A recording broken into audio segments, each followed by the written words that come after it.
When I was 15 years old, I begged and begged my parents for a unicycle. Sure, most 15-year-old girls want a phone or an iPod, but not me. But I'm the kind of girl that enjoys a challenge and does her best to live up to that challenge. My parents finally gave in and got me a yellow unicycle. And a month later, I could ride it up and down the driveway. I'm going to discuss where to get a unicycle, how to determine your dominant foot, and how to learn to have your balance on the unicycle. First, let me start off where to get a unicycle. You can get a unicycle in some bike shops, but the best place is probably online. For example, I got my unicycle on the internet. When you're looking for a unicycle, you'll notice that there are different size wheels, and you should get a unicycle according to your height and inseam. For example, I have a 16-inch wheel because I have an inseam of 26 inches. Alright, now that I've discussed where to get a unicycle, I'm going to talk about how to determine your dominant foot. Your dominant foot is the foot that you have the most power over in balance. To determine your dominant foot, have somebody push you, and the foot that you step back on is your dominant foot. It can also push you from behind, so you step forward, and that way you're not expecting it. And the foot that you put out first is your dominant foot. My dominant foot is my right foot. Now that we've determined our dominant foot, I'm going to teach you how to learn balance on a unicycle.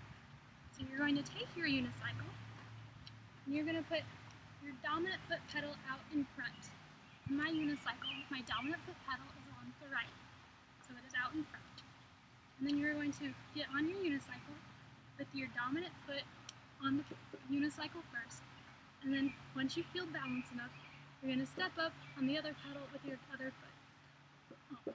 And when you're doing this, do it in a doorway or between two chairs, somewhere we have support on both sides, just to start off. And practice getting on and off your unicycle between the doorway for a while until you feel comfortable with it. And once you feel comfortable with it, start rocking back and forth on your unicycle, just pedaling and holding on to the doorway or chairs to keep your balance and support. Just keep pedaling just like this.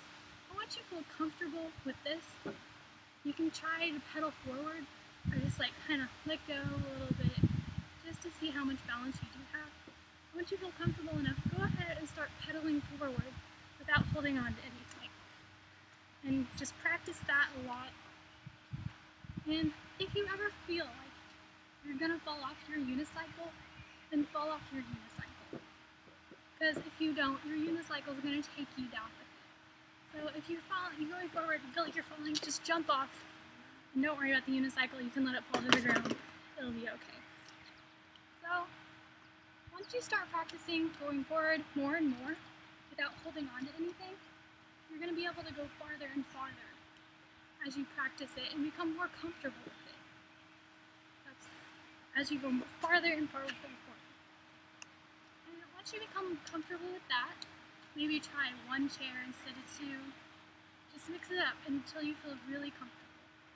And move these out of the way.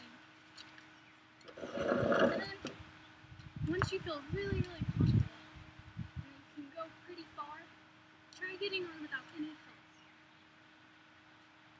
Just like that, and then pedal forward. Give me another try. Just like this. And that is how you ride a unicycle. I suggest riding a unicycle to anybody who's willing to try it.